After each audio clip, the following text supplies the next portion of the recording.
कक्षा को प्रारंभ करते हैं।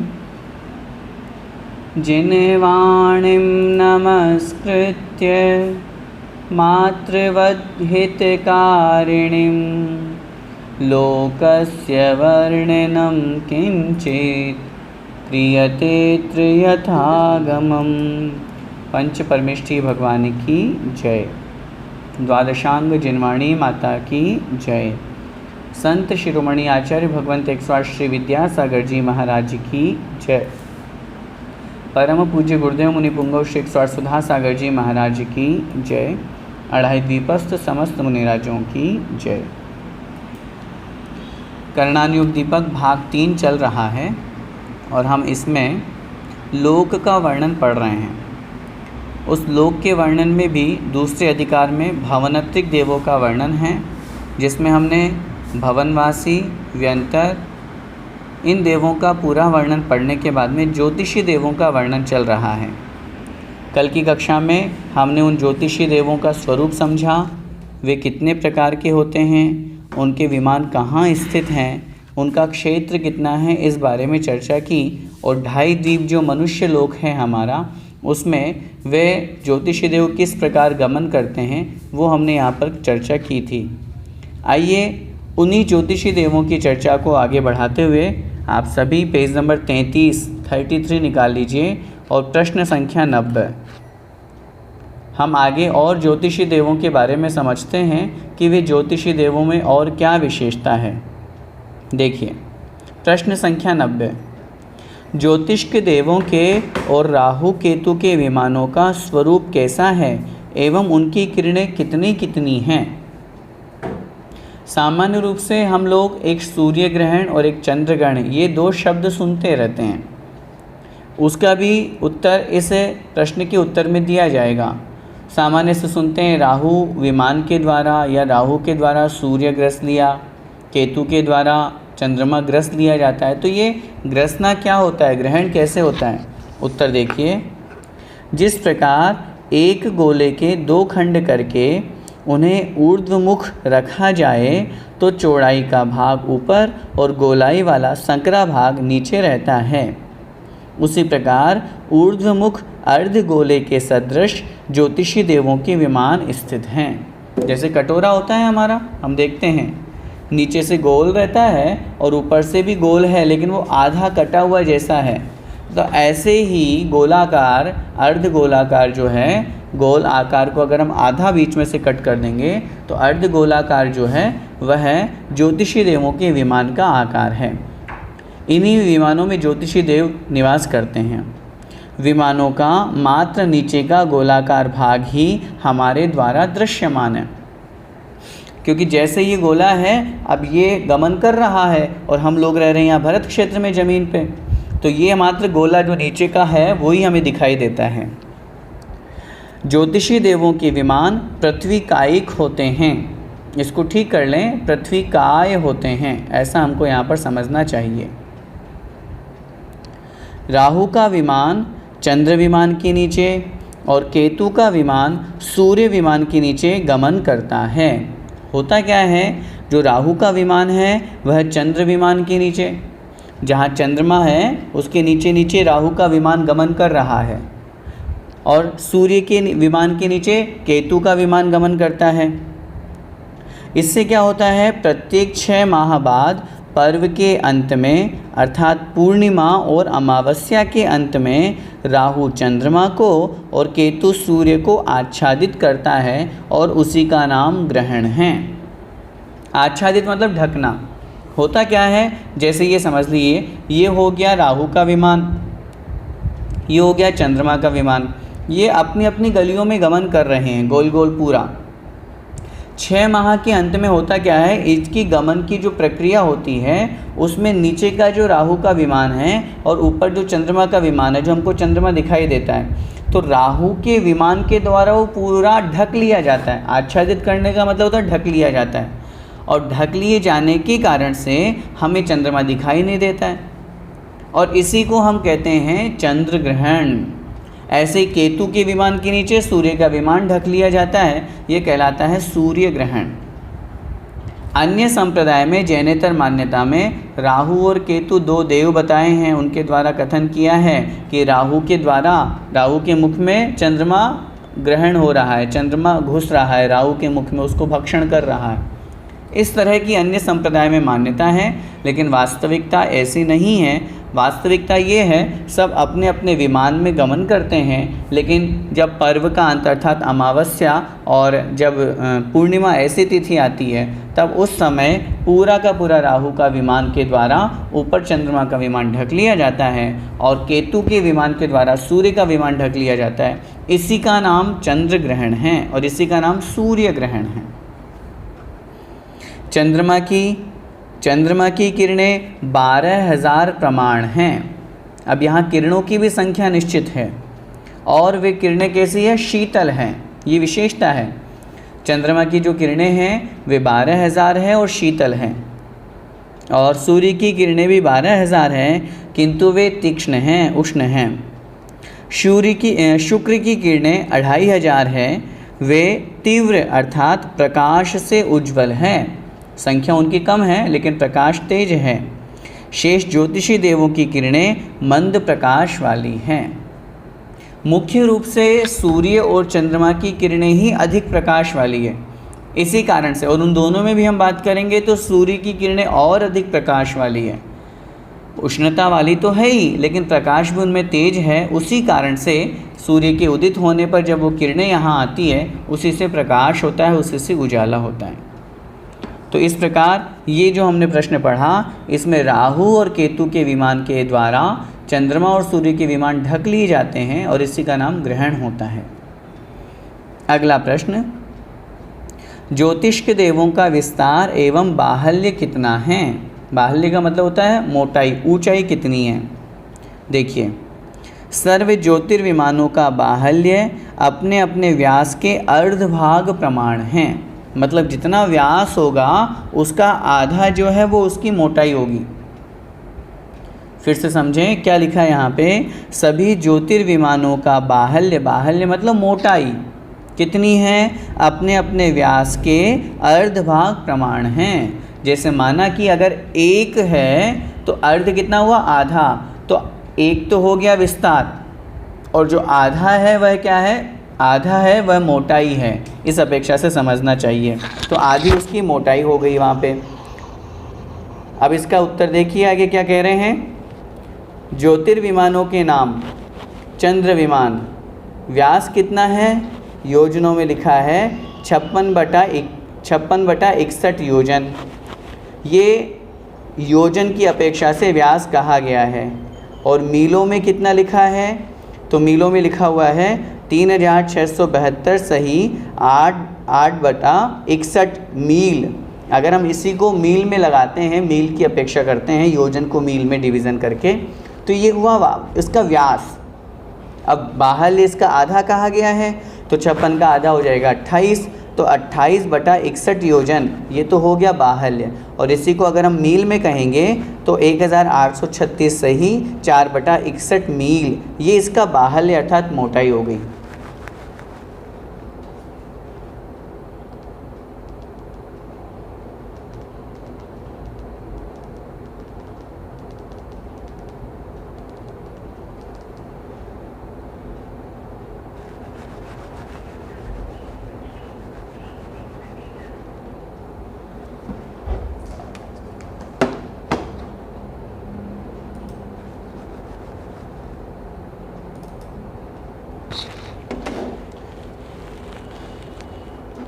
फिर से समझते हैं, थोड़ा सा नेटवर्क का डिस्टर्बेंस हो गया।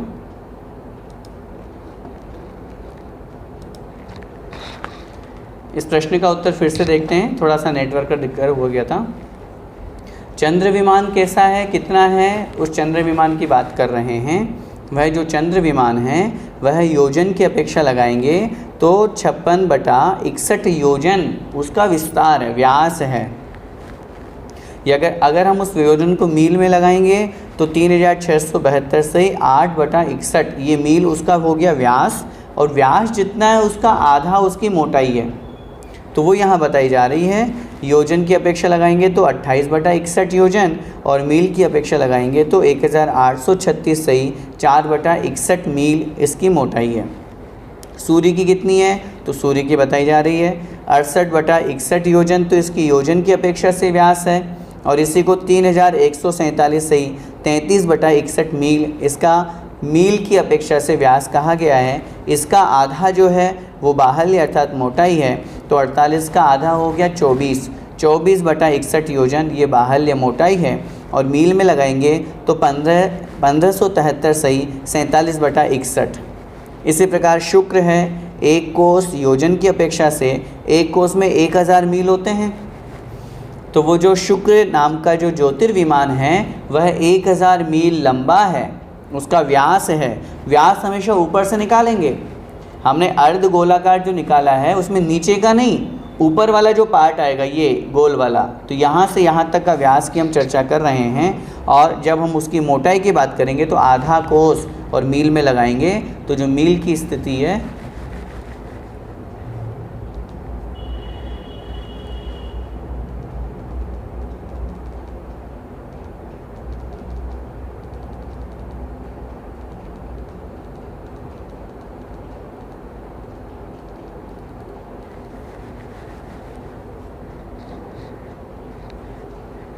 तो जो मील की स्थिति है वह कैसी है उसकी बात करेंगे तो 500 मील वहाँ पर बाहल्य अर्थात मोटाई हो जाती है। गुरु विमान की बात करेंगे तो कुछ कम 1 कोस, इसी तरह कुछ कम 1000 मील व्यास है उसका, कुछ कम आधा कोस बाहल्य अर्थात मोटाई है, और कुछ कम 500 मील उसकी मोटाई है। इस प्रकार सभी के यहाँ पे दिए गए हैं, हमको यहाँ पर सिर्फ पढ़ना ही है, समझने की दृष्टि से यहाँ पर कोई विशेष कथन नहीं है जिसको हम समझें। बुध विमान में भी योजन की अपेक्षा से आधा कोस, विस्तार में अगर हम लगाएंगे मील में तो 500 मील, ऐसे ही उसका आधा करेंगे तो 1/4 कोस मतलब 25%, और ऐसे ही 250 मील मोटाई की अपेक्षा से। मंगल जो ग्रह है वह आधा कोस अर्थात 500 मील व्यास में है, और 1/4 जो कोस है वो योजन की अपेक्षा से कहा गया है, और फिर इसी प्रकार 250 मील की अपेक्षा से कथन किया है। ऐसे ही शनि ग्रह है वह आधा कोस बाहल्य, उसका आधा कोस उसका व्यास है जिसको हम 500 मील कहते हैं, और 1/4 जो है वह उसका मोटाई कही गई है योजन की अपेक्षा कोस की अपेक्षा, और मील में लगाएंगे तो 250। ताराओं का जघन्य 1/4 कोस 250 मील, 1/8 कोस अर्थात 125 मील, और ताराओं में जो मध्यम है उस अपेक्षा से 1/2 एवं 3/4 कोस लगाना चाहिए, और उसी अनुसार आगे कहा गया है। ताराओं के उत्कृष्ट बाहल्य की चर्चाएं करेंगे तो 1 कोस हो गया, 1000 मील हो गया, या कोस को मील में लगाएंगे, और जब हम मोटाई की बात करेंगे तो 1/2 कोस अर्थात 500 मील। नक्षत्र विमान की बात करेंगे तो 1 कोस जिसको हम 1000 मील के रूप में जानते हैं ये हो गई उसका व्यास, और व्यास से आधा मतलब आधा कोस और अर्थात 500 मील उसकी मोटाई हो गई। राहु विमान कुछ कम 1 योजन अर्थात कुछ कम 4000 मील, ये इसका व्यास उसका व्यास हो गया। बाहल्य अर्थात मोटाई लगाएंगे तो कुछ कम आधा योजन अर्थात कुछ कम 2000 मील। केतु विमान कुछ कम 1 योजन अर्थात कुछ कम 4000 मील, और कुछ कम आधा योजन उसकी मोटाई हो जाएगी अर्थात कुछ कम 2000 मील।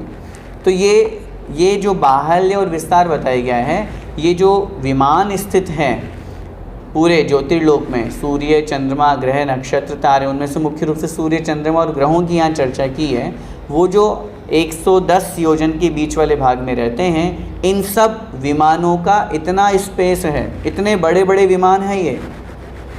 और ये मत समझिएगा कि उसमें एक ही देव रहता है, उसमें भी असंख्यात अनेक देव निवास करते हैं वहाँ पे, इसलिए इतने बड़े बड़े विमान वहाँ पर बने हुए हैं। अगला प्रश्न देखिए, ज्योतिष्क विमानों का पारस्परिक अंतर कितना होता है? एक विमान से दूसरे विमान में अंतर कितना है, डिफरेंस कितना है? देखिए उत्तर, ताराओं का जघन्य अंतर 1 कोस का 7वां भाग है। जघन्य सबसे कम, अगर ताराओं की बात करेंगे तो ताराओं में सबसे जघन्य अंतर कितना बताया गया है? 1 कोस का 7वां भाग। इतना अंतर तो एक तारे से दूसरे तारे के बीच में होगा ही होगा। मध्यम अंतर 50 कोस और उत्कृष्ट अंतर जो है वो 1000 योजन का है। 1000 योजन के अंतर से भी अनेक ताराएं विद्यमान हैं। सूर्य से सूर्य का और चंद्र से चंद्रमा का जघन्य अंतर 99,640 योजन है। जघन्य अंतर, अब समझिए इस बात को, एक सूर्य से दूसरे सूर्य के बीच में कितना अंतर है? 99,640 योजन का अंतर। चंद्रमा से और एक चंद्रमा से दूसरे चंद्रमा का, एक सूर्य से दूसरे सूर्य का। और उत्कृष्ट अंतर जो है वह 1,0660 योजन हैं।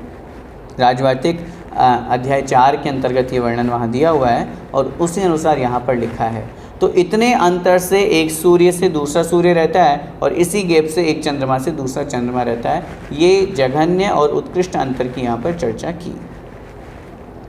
अगला प्रश्न, अढ़ाई द्वीप से बाहर ज्योतिषी देवों की संख्या एवं अवस्थान किस प्रकार है?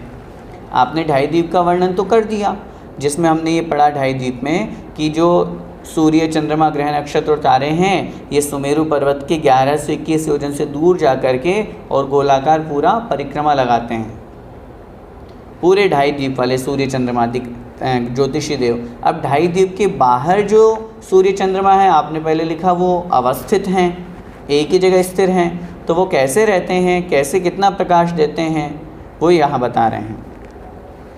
पुष्करार्ध द्वीप के बाह्य भाग के प्रथम वलय में, पुष्करार्ध हो गया मानुषोत्तर पर्वत की बाउंड्री वॉल, उसके बाह्य भाग में प्रथम वलय में 144 चंद्र और 144 सूर्य हैं। हमने पढ़ा था पुष्करार्ध में 142 सूर्य, 142 चंद्रमा। यहाँ पहले वलय में, मतलब पहला जो गोलाकार होगा, वलय का मतलब गोलाकार, उसमें हो जाएंगे 144 चंद्रमा और 144 सूर्य, तथा द्वितीयादि वलयों में प्रथमादि वलयों से 4-4 की वृद्धि को लिए हुए हैं। पहले वलय में 144, 4 और आगे बढ़ाएंगे तो दूसरे वलय में 148, फिर 4 आगे बढ़ाएंगे तो 152। इस तरह 4-4 की वृद्धि लिए अगले अगले वलयों में सूर्य और चंद्रमा हैं। पूर्व के द्वीप समुद्रों के आदि में चंद्र सूर्य की जो संख्या है उससे उत्तरोत्तर द्वीप समुद्रों की आदि में चंद्र सूर्यों की संख्या दूनी दूनी है। क्या मतलब हुआ? पहले का जो द्वीप हुआ उसके अगले द्वीप में, पहले का जो समुद्र हुआ उसके अगले समुद्र में।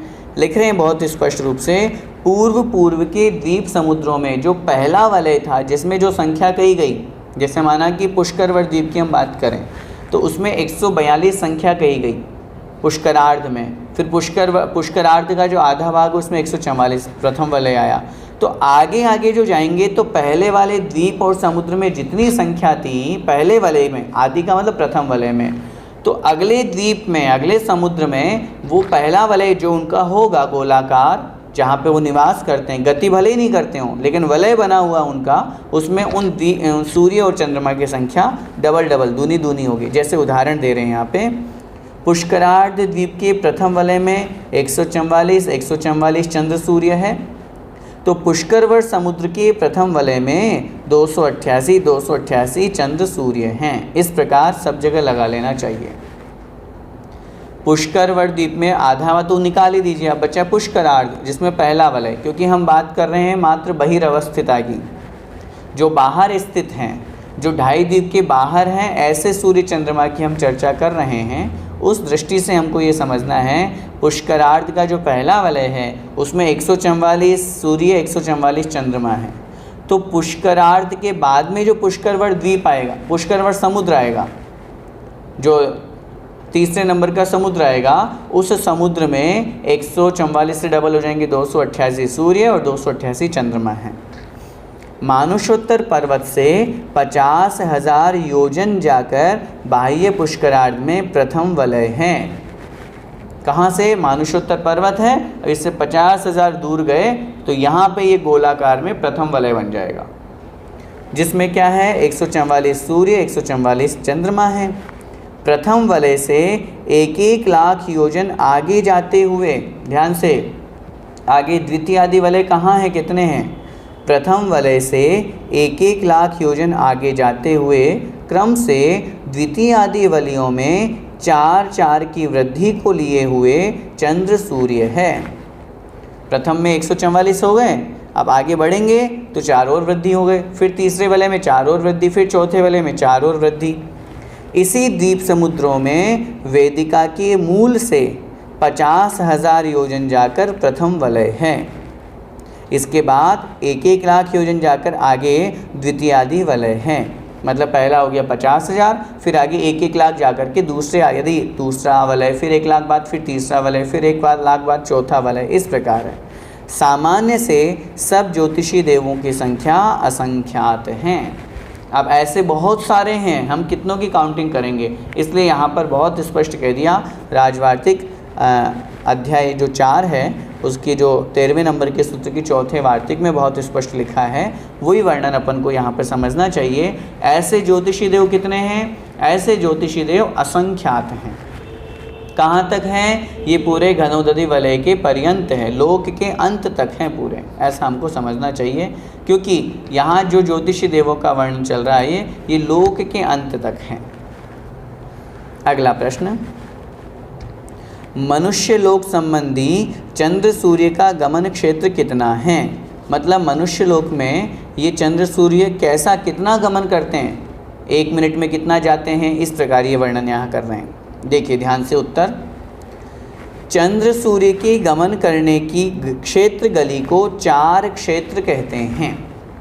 ये शब्द हमको याद रखना है, क्योंकि अनेक स्थानों पर जब हम ये वर्णन पढ़ेंगे तो हमको ऐसे शब्द सुनने को मिलेगा। 4 क्षेत्र, 4 क्षेत्र किसे कहते हैं? चंद्रमा एवं सूर्य के गमन करने की जो क्षेत्र गली है, जो राउंड में गली बनी हो ना इस तरह से पूरी गोल गोल, ये 4 क्षेत्र कहलाती हैं। 2 चंद्र और 2 सूर्य के प्रति 1-1 4 क्षेत्र होता है। भाई दोनों चंद्रमा एक ही गली में तो गमन कर रहे हैं। हमने आपको कल निवेदन किया था, हम जो आज सूर्य देखते हैं वो सूर्य हमको कब दिखेगा? वही सूर्य हमको परसों के दिन दिखेगा। लेकिन ये सुमेरु पर्वत है तो यहाँ सूर्य है तो दूसरा सूर्य यहाँ होगा, ठीक है ना। तो दोनों की गली तो एक ही है, जिसे हम कहते हैं 4 क्षेत्र, गमन एक में एक ही गली में कर रहे हैं वो। तो चंद्रमा की एक गली, सूर्य की एक गली। यहाँ हम इससे अनुसार बात करें तो चंद्रमा का 1 4 क्षेत्र और सूर्य का 1 4 क्षेत्र। जम्बूद्वीप के 2 सूर्यों का 1 4 क्षेत्र है। 4 का मतलब यहाँ संख्या नहीं समझिएगा, 4 का मतलब 4 क्षेत्र नाम है। ये बात अपन को अच्छी तरह से समझनी है। ये 4 क्षेत्र नाम हैं, ठीक है ना। क्या हुआ? जम्बूद्वीप के 2 सूर्यों का 1 4 क्षेत्र है, मतलब एक ही गली में दोनों सूर्य परिभ्रमण करते हैं।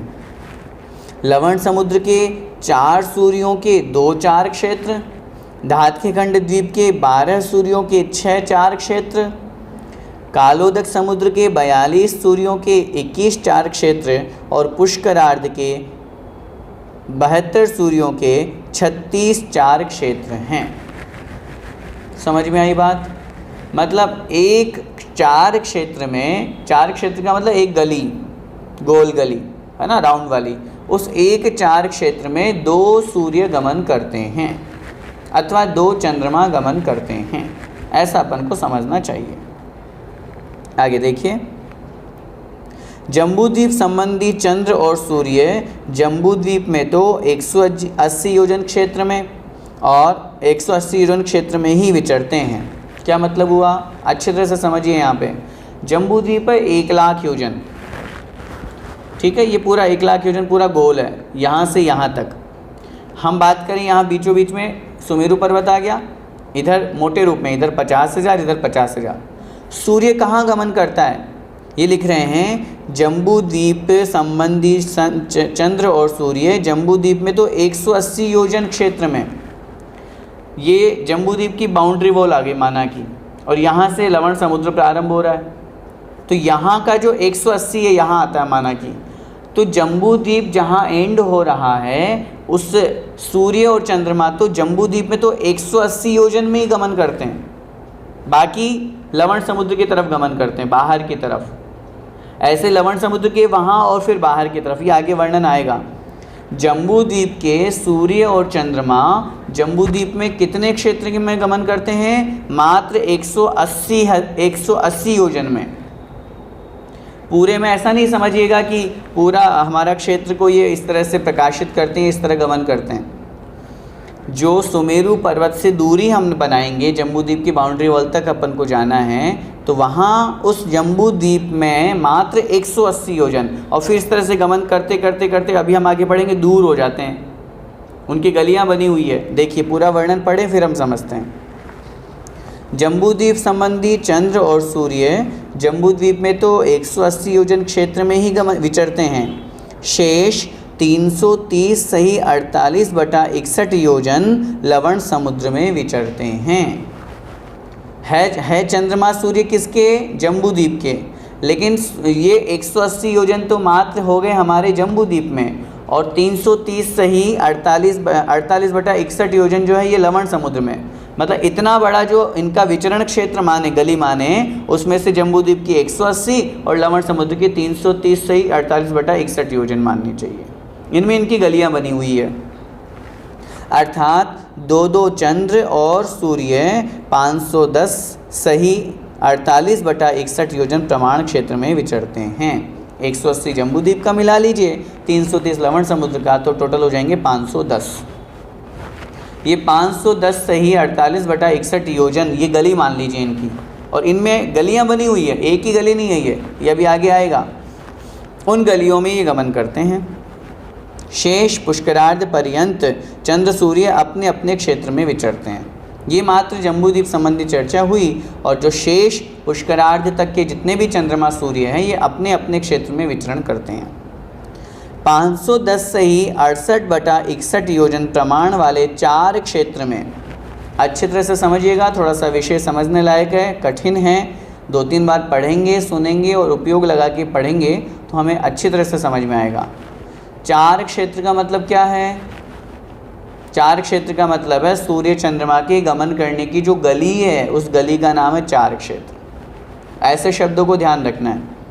510 सही 48/61 क्या है? 510 सही 48/61 क्या है? ये है सूर्य चंद्रमा के गमन करने की मुख्य गली, टोटल स्पेस।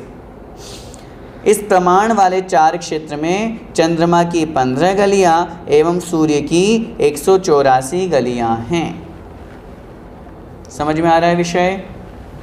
जो ये हमने बनाया 510 सही 48/61 योजन का जो स्पेस बनाया हमने आकाश में, इसमें चंद्रमा की तो 15 गलियां बनी हुई है गोल, इस तरह से एक गली गई, फिर 2 गली, फिर 3 गली, इस तरह से, और उसी में वो गमन करता है। सूर्य की 184 गलियां हैं जिनमें वो गमन करता है। एक गली में गमन किया, फिर दूसरी गली, फिर तीसरी गली, फिर चौथी गली, फिर 5वीं गली, इस तरह से वो 184 गलियों में गमन करता है। इनमें से क्रमशः दोनों चंद्र और दोनों सूर्य एक एक गली अर्थात वीथी में प्रतिदिन संचार करते हैं। एक एक गली में प्रतिदिन करते हैं। ठीक है, ये प्रश्न समझ में आया? जो सूर्य की 184 गलियां बनी हुई है, जो चंद्रमा की 15 गलियां बनी हुई है, ये जो दोनों सूर्य और दोनों चंद्रमा हैं एक दिन में पूरी एक गली को गमन पूरा कर लेते हैं, दोनों मिलकर के। इस तरह से इनका क्रम होता है। अगला प्रश्न, विसदृश प्रमाण वाली परिधियों को सूर्य चंद्र समान काल में कैसे समाप्त करते हैं? क्या मतलब हुआ प्रश्न समझ में आया?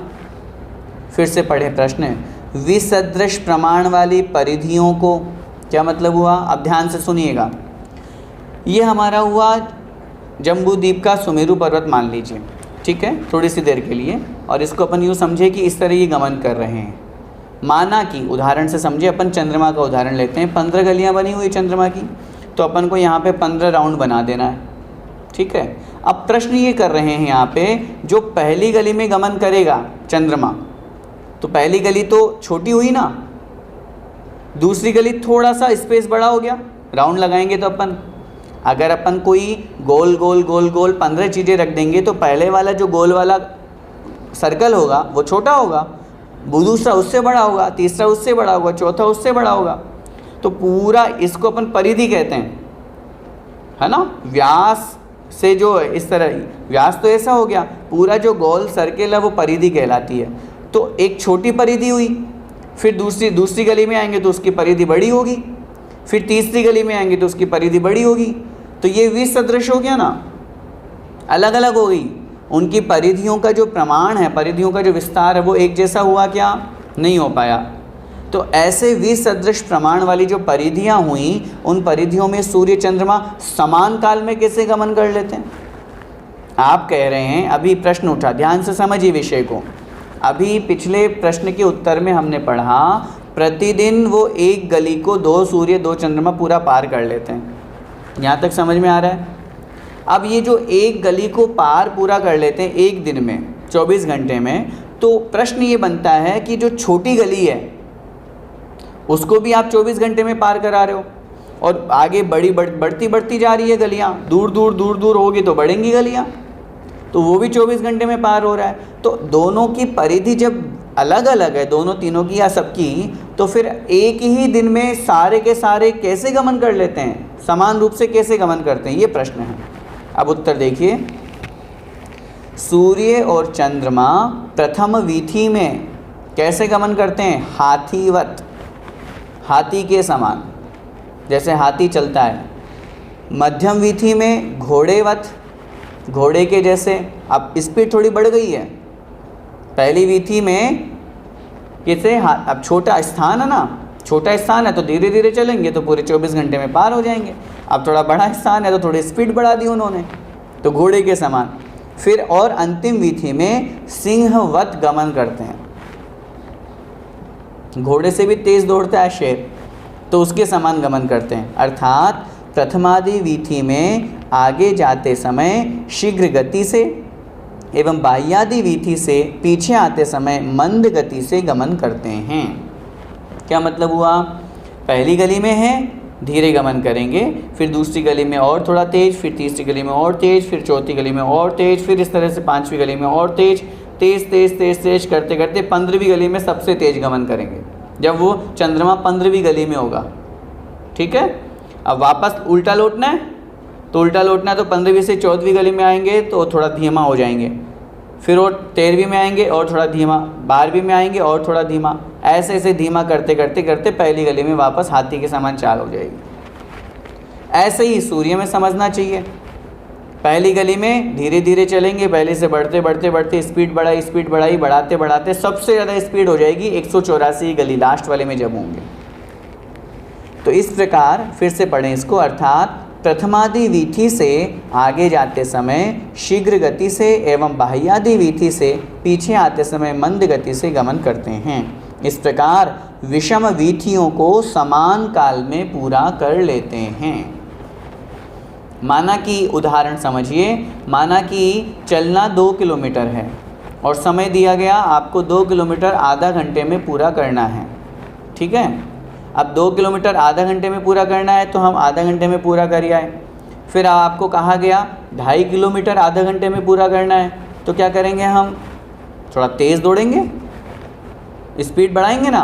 टाइमिंग आधा घंटे की है, लेकिन आपने स्पेस आधा 2 किलोमीटर से 2.5 किलोमीटर कर दिया, तो अब स्पीड तेज़ बढ़ाएंगे। और आपको कहा आधा घंटे में 3 किलोमीटर चलना है, तो फिर क्या करेंगे, और स्पीड बढ़ाएंगे। तो इस तरह से स्पेस अधिक होने से, परिधि अधिक होने से उनके विमानों की जो स्पीड है, गति है, वो बढ़ जाती है, वृद्धि को प्राप्त हो जाती है। और जब वापस छोटी गलियों में आते हैं, छोटी परिधि में आते हैं, तो उनकी जो गति है, स्पीड जो है वो मंद हो जाती है। अगला प्रश्न, ज्योतिषी देवों का गमन किस प्रकार होता है? मतलब कौन तेज चलता है, कौन धीरे चलता है, ये देखिए। उत्तर, ज्योतिषी देवों में चंद्रमा का सबसे मंद गमन है। सबसे धीरे चलने वाला कौन? चंद्रमा। सूर्य चंद्रमा से अधिक शीघ्रगामी है। जितना चंद्रमा गमन करता है, सूर्य उससे ज़्यादा तेज जल्दी गमन करता है। तथा सूर्य से शीघ्रगामी कौन है? ग्रह। जितने भी ग्रह हैं वे सब सूर्य से भी अधिक जल्दी शीघ्र चलने वाले हैं, और नक्षत्र ग्रहों से भी अधिक शीघ्रगामी हैं, जल्दी चलने वाले हैं। और जो नक्षत्र से भी अधिक शीघ्रगामी कौन है? तारागण। तारागण उससे भी अधिक शीघ्रगामी है। मतलब सबसे अधिक तेज गति किसकी है? ताराओं की। सबसे अधिक तेज गति किसकी है? ताराओं की। सबसे मंद गति किसकी है? सबसे अधिक मंद गति किसकी है? चंद्रमा की। अब ये कितना गमन करते हैं? ध्यान से देखिए। चंद्रमा अभ्यंतर वीथी में, चंद्रमा अभ्यंतर वीथी में 1 मिनट में 4,22,797 सही 31/1647 मील चलता है। कितनी सी देर में? 1 मिनट में। हम तो यहाँ से देखते हैं सुबह से शाम तक चंद्रमा यहीं का यहीं आया है। सुबह यहाँ था, अरे यहीं तो घूम रहा है। ये हमको लग रहा है कि इतना सा ही गया। कितना तेज गमन कर रहा है, स्पेस कितना दूर है हमारे और उसका। सोचिए 1 मिनट में 4,22,797 सही 31/1647 मील गमन करता है। इतनी फास्ट गति करता है वो। और इससे भी तेज चलने वाला सूर्य है, वो कितना चल रहा है देखिए। अभ्यंतर वीथी में सूर्य 1 मिनट में 4,37,623 सही 11/18 मील चलता है। ये गमन है, ये इस स्पीड में चलते हैं अभ्यंतर वीथी में जब होते हैं, है ना। पहली वीथी में, अभ्यंतर वीथी में। जब बाह्य वीथी में जाएंगे तो और स्पीड बढ़ जाएगी, क्योंकि वहाँ तो परिधि और ज़्यादा है, वहाँ तो परिधि और ज़्यादा है, इसलिए वहाँ तो और स्पीड बढ़ जाएगी। ये स्थिति होती है इनकी। इस तरह ये गमन करते हैं, इतनी फास्ट गति से गमन करते हैं। हम दूर हैं उनसे, इसलिए अपन को लगता है कि अरे अभी तो सूर्य यहाँ था, यहाँ से आने में इसको 12 घंटे लग गए। लेकिन इस 12 घंटे में वो कितना गमन करके आ गया, ये भी तो सोचें। अगला प्रश्न, ज्योतिषी देवों के संचार से क्या होता है? अब प्रश्न यही बना कि आप ये तो बता रहे हो कि ढाई द्वीप में ज्योतिषी देव गमन करते हैं, चलते हैं, होता क्या है इनके संचार से? तो उत्तर दे रहे हैं, ज्योतिषी देवों के संचार से काल का विभाग होता है, काल का बंटवारा होता है। कैसे पता चला 1 दिन हो गया, कैसे पता चला 1 घंटा हो गया? इनसे। जम्बूद्वीप की वेदी के पास 180 योजन की आभ्यंतर प्रथम वीथी में जब सूर्य भ्रमण करता है तब दिन 18 मुहूर्त, 1 मुहूर्त 48 मिनट का होता है, तो इन 18 मुहूर्त को करेंगे तो 14 घंटे 24 मिनट का, और रात्रि 12 मुहूर्त अर्थात 9 घंटे 36 मिनट की होती है। ये प्रमाण निकाला है 24 घंटे में से, जब सूर्य आभ्यंतर वीथी में होता है ना, सबसे समीप होता है, उस समय क्या होता है? दिन ज़्यादा होता है और रात्रि कम होती है। किंतु जब वही सूर्य बाह्य वीथी में, बाह्य परिधि में परिभ्रमण करता है तब दिन 12 मुहूर्त का और रात्रि 18 मुहूर्त की होती है, जिसे हम कहते हैं दिन छोटे और रात लंबी होती है ना। जब दूर होगा तो निश्चित रूप से सर्दी पड़ती है, और जब समीप होता है तो गर्मी होती है। गर्मी के दिनों में दिन बड़े होते हैं, सर्दी के दिनों में दिन छोटे होते हैं, रात्रि बड़ी होती है। वही यहाँ समझना चाहिए। श्रावण माह में कर्क राशि पर स्थित सूर्य अभ्यंतर परिधि में भ्रमण करता है, तथा माघ माह में मकर राशि पर स्थित सूर्य सबसे बाह्य अंतिम परिधि में परिभ्रमण करता है। क्षेत्र की दूरी और गति की हीनादिकता से दिन छोटे बड़े होते हैं। जो वो गमन कर रहे हैं उस गति के अनुसार, और जो क्षेत्र है, अभी पहली वीथी, फिर दूसरी वीथी, फिर तीसरी वीथी, वीथी मतलब गली, 4 क्षेत्र जिसको अपन कहते हैं, तो उसके अनुसार हमारे दिन छोटे बड़े होते हैं। अपन पढ़ते हैं ना, बहुत बार होता है कि आज सूर्योदय हुआ 6:14 पे, कल सूर्योदय हुआ 6:22 पे, परसों सूर्योदय हो गया 6:04 पे। तो ये डिफरेंस क्यों होता है? ये डिफरेंस इसी वजह से होता है, वो जो गमन करते हैं उस पे, और उसके साथ में जो वो परिधि चेंज करते हैं, गमन करते हैं, परिधियों में घूमते हैं, गलियों में, उस अनुसार चेंजेस होता रहता है। भ्रमण द्वारा 2 सूर्य एक परिधि को 30 मुहूर्त में पूरा करते हैं। भ्रमण के द्वारा 2 सूर्य, 30 मुहूर्त का मतलब हुआ 1 दिन, एक मुहूर्त कितनी देर का हुआ? 48 मिनट का। तो 48 मिनट को 30 से गुणा करेंगे तो पूरा एक दिन 24 घंटे हमारे पास आ जाएंगे। तो दो सूर्य मिलकर के और एक दिन में पूरी एक परिधि को पूरा कर लेते हैं, पूरा भ्रमण करते हैं, ऐसा होता है। आगे प्रश्न, दक्षिणायन उत्तरायण किसे कहते हैं? उत्तर, सूर्य के प्रथम वीथी में स्थित होने से दक्षिणायन का और अंतिम वीथी में स्थित होने पर उत्तरायण का प्रारंभ होता है। जब सूर्य प्रथम वीथी से जाता है अन्य दूसरी वीथियों में तो दक्षिणायन शुरू हो गया, और अंतिम वीथी से वापस आता है तो उत्तरायण शुरू हो जाता है।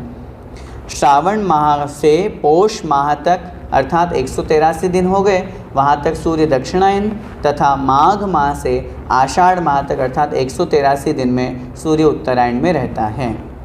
दक्षिणायन के प्रारंभ के साथ पंचवर्षात्मक युग का प्रारंभ हो जाता है। एक पंचवर्ष का जो अपन युग बोलते हैं वो दक्षिणायन के साथ में प्रारंभ होता है, तब से लेकर के पूरा लगाएंगे और 5 वर्ष हो जाएंगे तो वो एक पंचवर्षात्मक युग कहलाता है। आगे देखिए, सूर्य का ताप कहाँ तक फैलता है? सूर्य कहाँ तक प्रकाश देता है? उत्तर, अभ्यंतर वीथी में स्थित सूर्य की अपेक्षा कथन कर रहे हैं। जब अभ्यंतर अंतरंग में सबसे पहली वीथी में वो जम्बूद्वीप के व्यास का अर्ध भाग, थोड़ा सा विषय जटिल है, ध्यान से समझिएगा। जम्बूद्वीप के व्यास का अर्ध भाग मतलब क्या हुआ? जम्बूद्वीप का व्यास कितना?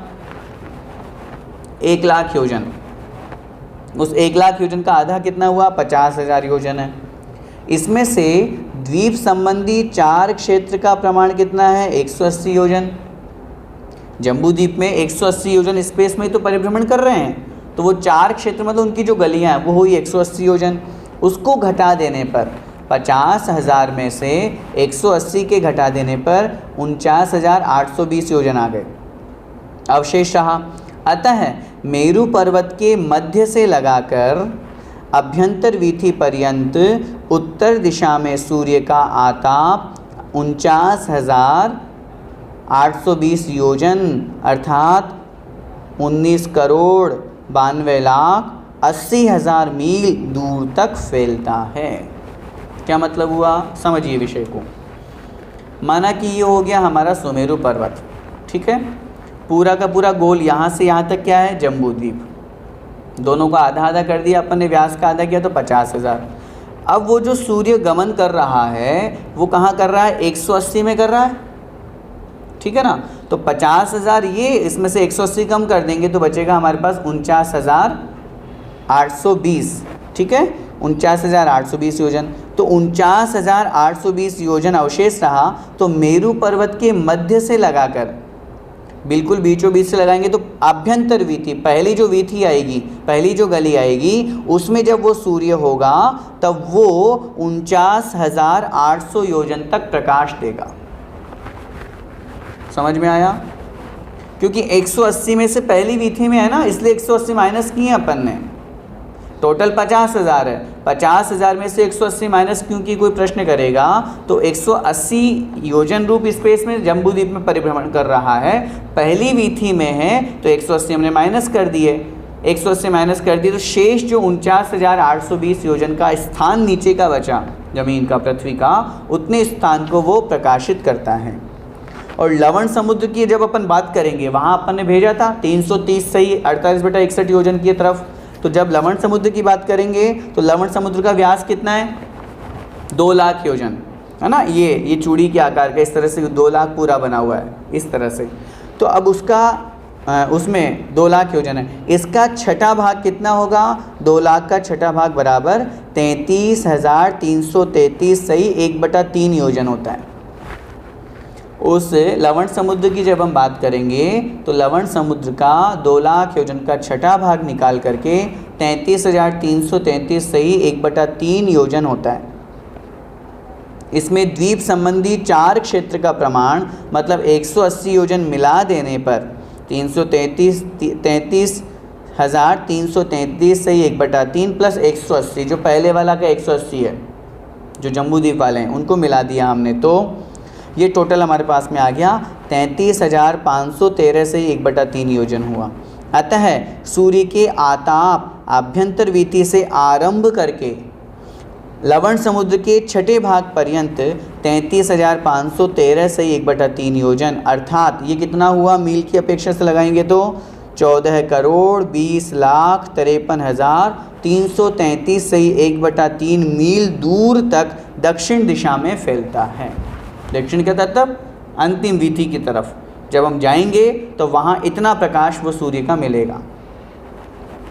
इसी प्रकार अन्य वीथियों में लगा लेना चाहिए। यहाँ 1-2 विधि बतला दी है। हो सकता है मेरा फिर निवेदन, विषय थोड़ा सा जटिल है, थोड़े से मैथमेटिक्स भी है, नया विषय भी है, कम समझ में आ रहा होगा, लेकिन फिर भी बार बार आप सुनेंगे, इसको 2-3 बार पढ़ेंगे तो सरल है विषय, आपको समझ में आ जाएगा। अब आगे देखिए, सूर्य बिंब से चित्रा पृथ्वी कितनी है? 800 योजन नीचे है। अपन ने पढ़ा था चित्रा पृथ्वी से 790 योजन ऊपर जाने पर क्या मिलेगा? सबसे पहले चंद्रमा, और उससे 10 योजन ऊपर जाने पर क्या मिलेगा? सूर्य। तो चित्रा पृथ्वी से सूर्य कितना हो गया? 800 योजन के स्पेस ऊपर। तो चित्रा पृथ्वी जो है वो सूर्य बिंब से 800 योजन नीचे है, और 1000 योजन चित्रा पृथ्वी की जड़ है। पूरी चित्रा पृथ्वी 1000 योजन है, इसलिए सूर्य का जो ताप है वो नीचे की ओर कितना आता है? 1000 + 800 = 1800 योजन, अर्थात मील की अपेक्षा से बात करेंगे तो 72 लाख मील तक वह फैलता है, क्योंकि नीचे तक उसका प्रकाश जाने की सामर्थ्य होती है। उस जो सूर्य का जो प्रकाश है वो नीचे चित्रा पृथ्वी के अंत तक पहुंचने की सामर्थ्य वाला है उस अपेक्षा से। सूर्य बिंब से ऊपर की बात करेंगे। पहले बात की थी अपन ने तिर्यक की, जो बात अपन ने पहले वाले पैराग्राफ में की थी ना, ये 14,20,53,333, ये तिर्यक की बात की थी। अब अधो की बात की है, अधो हो गया हमारा चित्रा पृथ्वी तक। और अब ऊर्ध्व की बात करेंगे तो ऊर्ध्व में कितना तक प्रकाश जा रहा है? सूर्य बिंब से ऊपर 100 योजन पर्यंत ज्योतिर्लोक है। भाई 900 तक है ना, और सूर्य 800 में है, तो 100 योजन तक ज्योतिर्लोक है। अतः सूर्य का आताप ऊपर की ओर 100 योजन अर्थात 4 लाख मील दूर तक फैलता है। इस प्रकार ये यहाँ पर कथन किया गया है, जो सूर्य का प्रकाश है वो चारों तरफ कितना फैलता है, अलग अलग दिशा की अपेक्षा से यहाँ परिमाण बताए गए हैं। 2-3 प्रश्न और हैं, सरल है, उनको भी हम कर लेते हैं ताकि हमारे ज्योतिर्विमान का, ज्योतिर्लोक का वर्णन पूरा हो जाए। अगला प्रश्न देखिए, 2.5 वर्ष में एक अधिक मास की उपलब्धि कैसे होती है? ये एक बहुत बड़ी जिज्ञासा है और हम लोगों के माइंड में बहुत बार आता है कि हर 2.5 साल 3 साल में 1 महीना कैसे बढ़ जाता है। जैसे अभी इसी वर्ष अपन देख रहे हैं, इस वर्ष जो आश्विन है वो डबल हैं, तो ये क्यों होता है, डबल क्यों हो जाते हैं? उत्तर देखिए, सूर्य गमन की 184 गलियाँ, इस विषय को ध्यान से सुनिएगा। सूर्य गमन की 184 गलियाँ हैं। एक गली से दूसरी गली 2-2 योजन अर्थात 8000 मील की दूरी पर है। एक गली से दूसरी गली कितनी दूरी पर है? 8000 मील, 2 योजन की दूरी पर। एक गली से दूसरी गली में प्रवेश करता हुआ सूर्य उस मध्य के 2 योजन अंतराल को पार करता हुआ जाता है। निश्चित है, जाएगा ही जाएगा। जब एक गली, ध्यान से सुनिए, एक गली में गमन किया, इधर देखिए, ये एक गली में गमन किया, अब इस एक गली यहाँ से, माना कि यहाँ से शुरू हुई है, तो अनादिकालीन प्रक्रिया है, लेकिन एक एग्जाम्पल समझ रहे हैं। यहाँ से शुरू करके ये एक गली में गमन किया, यहाँ से दूसरी गली में आया, दूर हुआ 2 योजन, तो यहाँ से यहाँ आया तो उसको टाइम तो लगा ही सही। दूसरी गली में गमन किया, फिर तीसरे में आया 2 योजन की दूरी पे, फिर तीसरी गली में गमन किया, फिर 2 योजन की दूरी। तो बीच का जो एक गली से दूसरी गली का स्पेस है वो भी तो उसको गमन करना पड़ता है। एक गली से दूसरी गली में प्रवेश करता हुआ सूर्य उस मध्य के 2 योजन अंतराल को पार करता हुआ जाता है। इन पूरे अंतरालों को पार करने का काल 12 दिन हैं। टोटल पूरे अंतराल जितने 184 गलियों के, 184 गलियों के जो बीच बीच में अंतराल है 2-2 योजन के, इनको हम टोटल करेंगे तो इनमें 12 दिन लगते हैं। क्योंकि उसका एक दिन में एक अंतराल पार करने का काल एक मुहूर्त है, अर्थात 48 मिनट है। अतः एक दिन में एक मुहूर्त हुआ, एक दिन में एक मुहूर्त किया ना उसने, जो 2 योजन का स्पेस था वो कितनी देर में गमन किया सूर्य ने? 48 मिनट में। तो एक दिन में एक मुहूर्त हुआ, तो 30 दिन में कितने मुहूर्त हो गए? 30 मुहूर्त। और 30 मुहूर्त का मतलब क्या होता है? 24 घंटे, मतलब एक दिन। मतलब एक माह में हो गया एक दिन। एक माह में कितने दिन हो गए? एक दिन हो गए। तो 12 महीने में 12 दिन, 24 महीने 2 साल में 24 दिन, और 2.5 महीने में 30 दिन।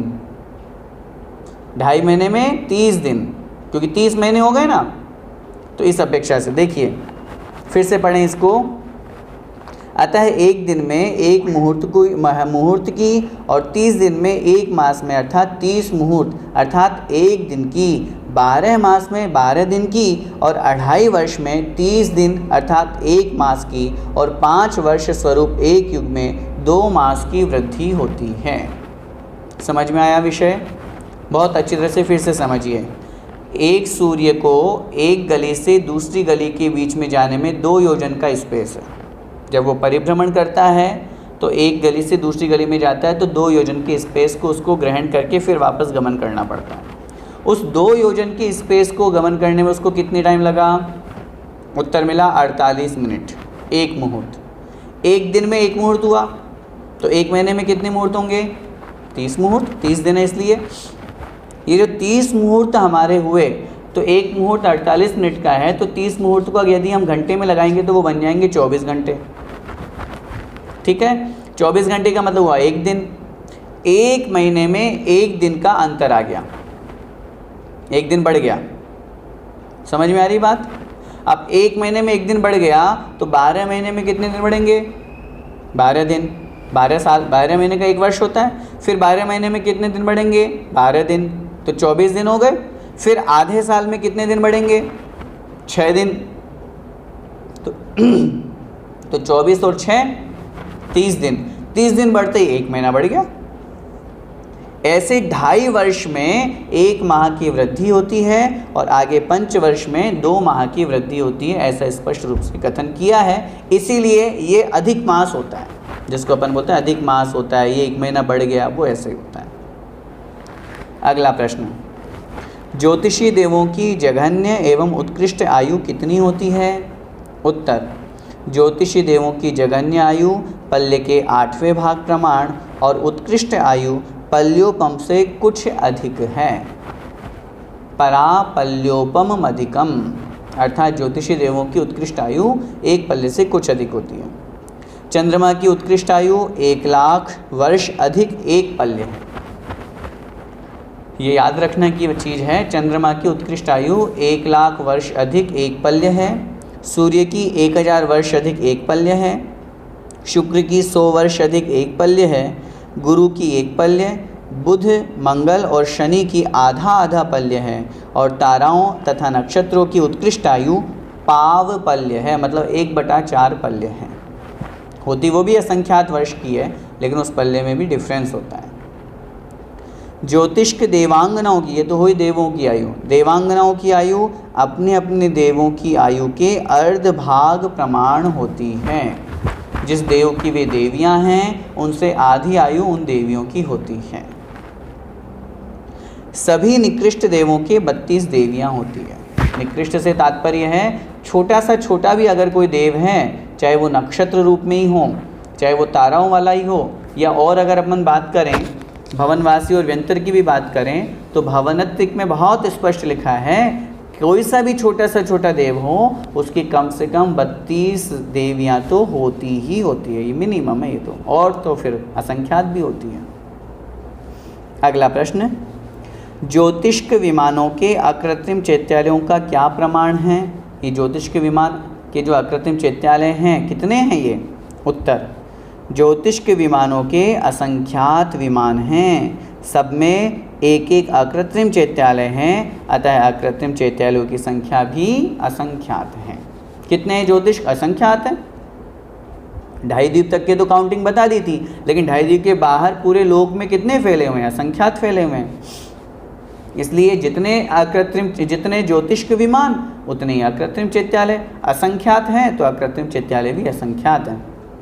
इसीलिए जब हम पूरे तीनों लोकों के अकृत्रिम चैत्यालयों की बात करते हैं,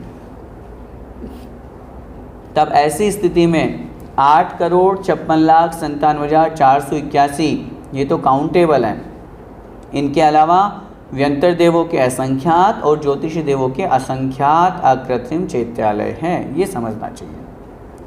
अंतिम प्रश्न इस अधिकार का भी और आज की कक्षा का भी। ज्योतिषी देवों के शरीर की अवगाहना एवं अवधि ज्ञान का विषय कितना है? उत्तर, ज्योतिषी देवों के शरीर की ऊंचाई 7 धनुष प्रमाण और अवधि ज्ञान का विषय भवनवासी देवों के अवधि ज्ञान के विषय से असंख्यात गुना जानना चाहिए। जो हमने अवधि ज्ञान भवनवासी देवों का जो अवधि ज्ञान का विषय पढ़ा था, उनके क्षेत्र के 25 कोस और वो जो कोस रूप में योजन रूप में चर्चा की गई थी, उनसे असंख्यात गुना ज्योतिष के विमानों का यहाँ पर कथन किया गया है। भवनवासी व्यंतर और ज्योतिषियों में से अगर अपन चर्चा करें तो ज्योतिषी देव कुछ उत्कृष्ट कहे गए हैं। भवनवासी व्यंतर और ज्योतिषी देवों में अगर हम चर्चा करें तो भवनवासी और व्यंतर की अपेक्षा से कुछ अच्छे ज्योतिषी देव कहे गए हैं। उसका कारण उनकी जो मतलब यूँ कहना चाहिए कि उनकी आयु भी हम कह सकते हैं। उनकी आयु के अलावा, आयु तो वैसे भवनवासी में असुर कुमार की एक सागर है, लेकिन फिर भी उनको एक उत्कृष्टता की अपेक्षा से आचार्यों ने कथन किया है। अवधि ज्ञान का उनका क्षेत्र भी अधिक है। कुछ किंचित वो ऊर्ध्व लोक में भी रहते हैं, मतलब ज़मीन पे से 790 से 900 योजन के बीच के स्पेस में रहते हैं, इसलिए उनकी अपेक्षा से कुछ पुण्यशाली अधिक हैं। इस प्रकार ये हमारा दूसरा अधिकार भी पूरा हुआ और ज्योतिषी देव संबंधी चर्चा भी पूरी हुई। इस दूसरे अधिकार में हमने भवनत्रिक देवों के संबंध में चर्चा की। भवनवासी, व्यंतर और ज्योतिषी, इन तीनों के संबंध में जो संक्षेप में चर्चा होनी चाहिए, कौन होते हैं, कितने भेद होते हैं, कहाँ रहते हैं, कितना इनका बाहुल्य है, इन विमानों में कहाँ रहते हैं, भवनपुर आवास कैसे हैं, सारा का सारा वर्णन भवनत्रिक का यहाँ पर आ गया। आप सभी से मेरा निवेदन है, दूसरा अधिकार पूरा हो गया है, आप एक बार इसको ज़रूर पढ़ें। पढ़ कर के जो भी आपको समझ में नहीं आया वो आप पूछें, ताकि हमारे दूसरा अधिकार पूरा हो जाए, फिर आगे हम तीसरा अधिकार शुरू करेंगे। आइए अब हम आपके 10 मिनट आपके प्रश्नोत्तर ले लेते हैं।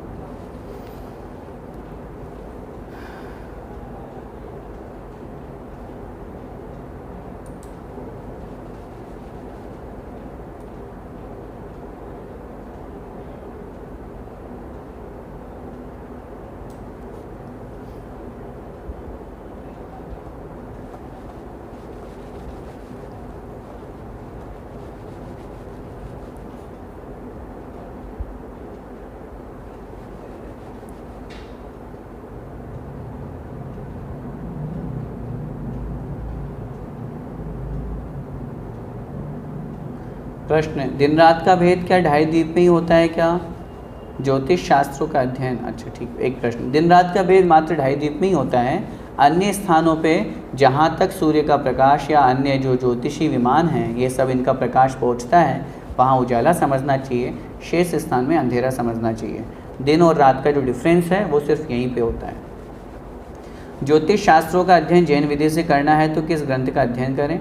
इसके संबंध में कोई विशेष या इस तरह का ग्रंथ अभी तो मेरे माइंड में नहीं आ रहा है, लेकिन फिर भी ज्योतिष में भी हमारे बहुत अच्छे अच्छे ग्रंथ लिखे हुए हैं, आचार्यों के द्वारा भी है, मैं देख कर के आपको बता दूंगा।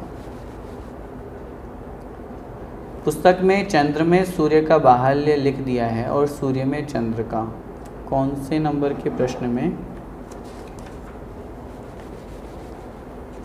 बाहुल्य वाला जो आप बता रहे हैं?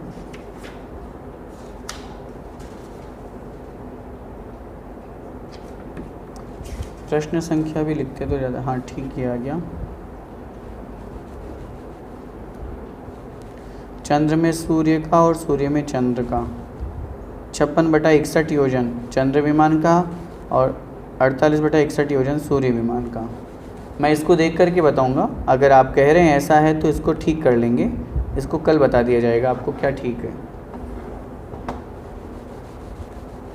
एक कोस में 1000 मील कैसे होते हैं? एक कोस 2 मील का होता है, कृपया समाधान करें।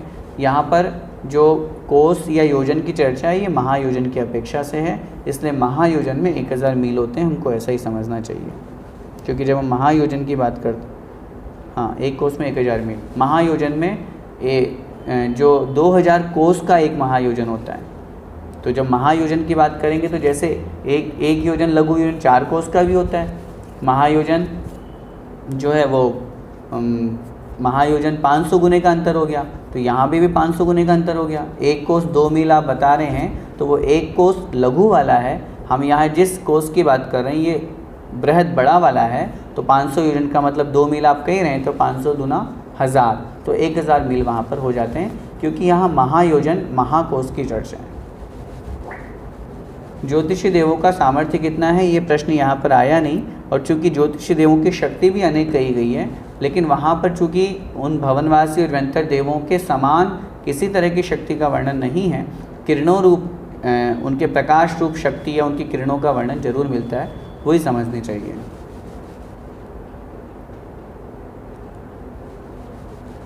क्या विज्ञान जैसे ग्रह बताता है, जैसे प्लूटो, नेपच्यून आदि, वे ज्योतिषी देवों के वर्णन में नहीं आया?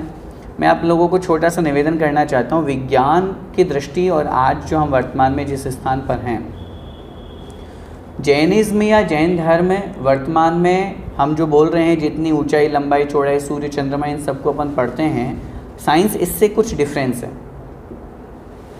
विज्ञान क्या चीज़ है? विज्ञान की अगर सही परिभाषा हम समझें तो पूज्य मुनि श्री क्षमा सागर जी महाराज बहुत अच्छी परिभाषा देते थे। सत्य के प्रयोग में किए जाने वाली खोज का नाम विज्ञान है। मतलब जो सही है उसकी तरफ जो खोज कर रहा है उसका नाम विज्ञान है, लेकिन वो पूर्ण नहीं है, वो परफेक्ट नहीं है। वो ये नहीं कहेंगे कि हाँ ये हमारा लास्ट डिसीजन है। अब जैसे हम चर्चा करते हैं, साइंस कहता है कि जो पृथ्वी है वो घूमती है और सूर्य स्थिर रहता है। जब यही प्रश्न आइंस्टाइन से पूछा गया तो आइंस्टाइन ने बहुत सुंदर उत्तर दिया। उसने कहा एक घूमता है, एक स्थिर रहता है। जब उससे फिर प्रश्न किया गया, आप स्पष्ट कीजिए ना कि एक घूमता है, एक स्थिर रहता है, कौन स्थिर रहता है और कौन घूमता है? तो उन्होंने वापस उत्तर दिया, ये आपका प्रश्न बेवकूफ़ी वाला है। मैंने कहा कि एक घूमता है, एक स्थिर रहता है, तो उन्होंने कहा कि ये बात तो हम भी स्वीकार कर रहे हैं कि सूर्य स्थिर रहता है और पृथ्वी घूमती है। तो उन्होंने उत्तर दिया, सूर्य घूमता है और पृथ्वी स्थिर रहती है। तो इसलिए साइंस खुद नहीं पहुंच पा रहा है। हम जो वर्तमान में 9 ग्रहों की बात करते हैं, साइंस जो प्लूटो, नेपच्यून इनकी बात करता है, ये 9 ग्रह हमारे यहाँ है ही नहीं।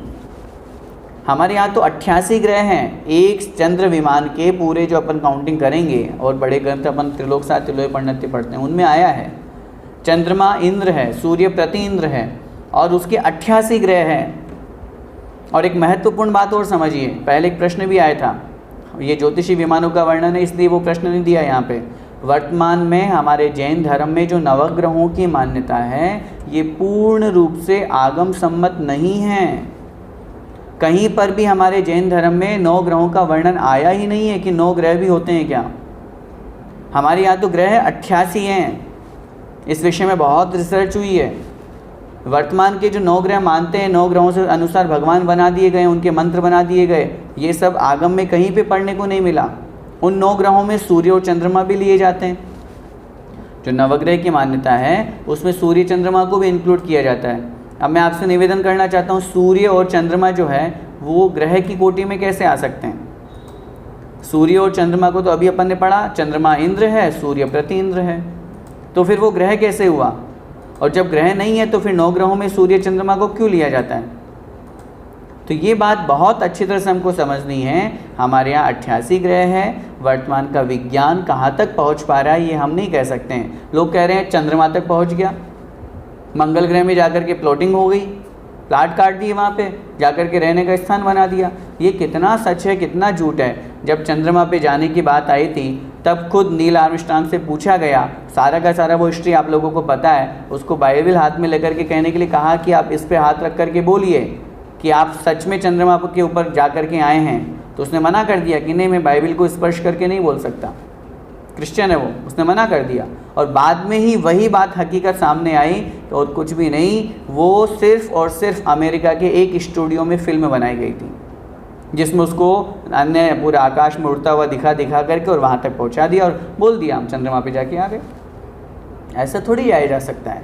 तो इसलिए सारी चीज़ों को समझ करके और अपन को चलना चाहिए। जैन धर्म लिखने वाले, जैनिज्म, आप इस वर्णन को पढ़ रहे हैं, उनसे एक बात ये तो अपन को श्रद्धान का विषय बनाना चाहिए कि हमारे आचार्य कितने महान थे, कितनी सूक्ष्म दृष्टि से एक एक योजन, एक एक मील, एक एक किलोमीटर की बात कर रहे हैं, एक एक मुहूर्त की बात कर रहे हैं, एक एक मिनट की बात कर रहे हैं कि ये जो सूर्य हमको दिख रहा है, चंद्रमा हमको दिखा, यहाँ से यहाँ तक आ रहा है, सुबह से शाम हो गई, ये हमको सुबह से शाम लग रही है, 1 मिनट में कितनी दूरी तय कर रहा है वो, इतनी फास्ट चलता है वो।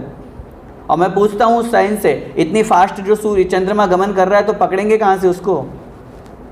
जब 1 मिनट में इतना मील गमन कर रहा है तो क्या आप जिस विमान से गए हो, जिस हवाई जहाज से आप गए हो, आप जिस रॉकेट से गए हो, वो आपका इतना मील गमन कर रहा है, इतनी दूरी गमन कर रहा है वो? कैसे हो सकता है?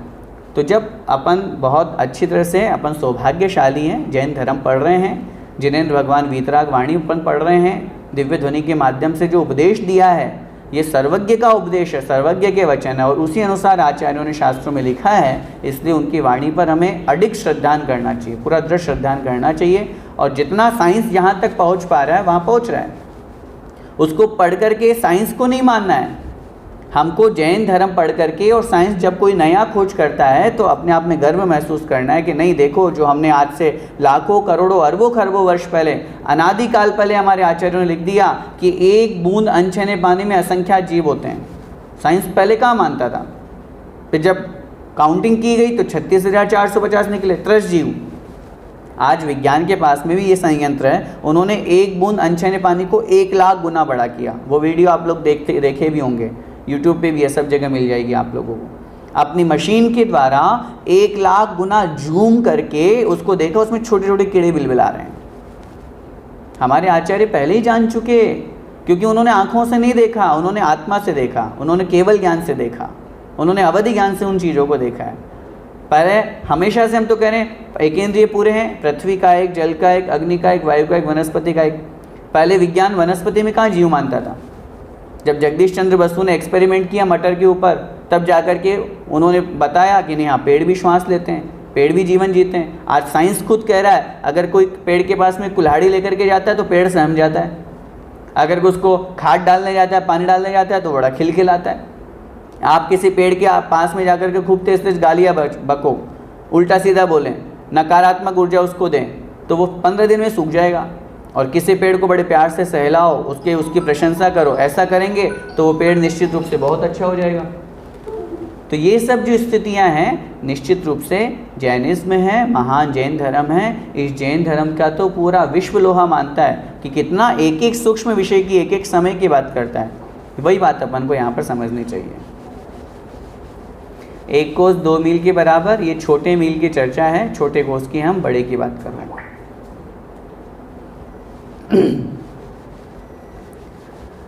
नंदीश्वर द्वीप में अंधकार है या सूर्य का प्रकाश है? नंदीश्वर द्वीप में प्रकाश भी है, और जो जहाँ हमारे अकृत्रिम चैत्यालय है वहाँ प्रकाश और उजाले समझना चाहिए, क्योंकि ज्योतिर्मय रत्नबिंब जिनबिंब वहाँ पर विराजमान है। लाल नख मुख नयन श्याम अरु श्वेत आदि जो हम वर्णन पढ़ते हैं, और जब उस पूरे चैत्यालय का वर्णन पढ़ते हैं तो रत्न दीपक हैं, रत्नों के खचित वहाँ पे प्रतिमाएं बनी हुई है, तो वहाँ तो निश्चित रूप से उजाला और प्रकाश ही समझना चाहिए। अंतिम प्रश्न आज का, लवण समुद्र के सूर्य चंद्र विमान, क्योंकि ये 790 से 900 योजन के बीच में ही हैं, लेकिन लवण समुद्र के जल की शिखा 15,000 योजन से 21,000 योजन तक होती है। इस प्रकार लवण समुद्र के सूर्य चंद्र विमान जल के अंदर ही होंगे, कृपया स्पष्ट करें। नहीं, लवण समुद्र के जल की शिखा 15,000 योजन, ये तो हमने हमारे वर्णन कहीं पढ़ने में आया नहीं। इन सज्जन से मेरा निवेदन है ये थोड़ा सा मुझे बताने का कष्ट करें, क्योंकि अगर आप ऐसी बात कर रहे हैं तो लवण समुद्र के जल की शिखा, क्योंकि 790 से 900 योजन के जो बीच का स्पेस है उसमें हमारे सूर्य चंद्रमा आदि पूरे गमन करते हैं। लवण समुद्र की जल की रेखा इतनी ऊपर जा रही है। एक बात मैं और स्पष्ट कर दूं, हो सकता है ये विषय और देखने लायक हो, मेरा देख करके बता दिया जाएगा। बाकी जो जितना भी द्वीप है, हमारे जितने भी द्वीप है वो चित्रा पृथ्वी पे है, और जितने भी समुद्र बने हुए हैं वो वज्रा पृथ्वी पर बने हुए हैं। तो 1000 का अंतर तो वैसे भी वहाँ पर आ ही जाएगा। 1000 नीचे से पानी का उनका जो तल है, समुद्रों का जितना सबका तल है वो वज्रा पृथ्वी पे है, और द्वीप का जो सबका तल है वो चित्रा पृथ्वी पे है। ये हमको समझना चाहिए। आइए, समय हमारा हुआ। बोले पंच परमेष्टि भगवान की जय, द्वादशांग जिनवाणी माता की जय, संत शिरोमणि आचार्य भगवंत 108 श्री विद्यासागर जी महाराज की जय, परम पूज्य गुरुदेव मुनिपुंगव श्री 108 सुधा सागर जी महाराज की जय, 2.5 द्वीपस्थ समस्त मुनिराजों की जय। सभी को जय जिनेन्द्र।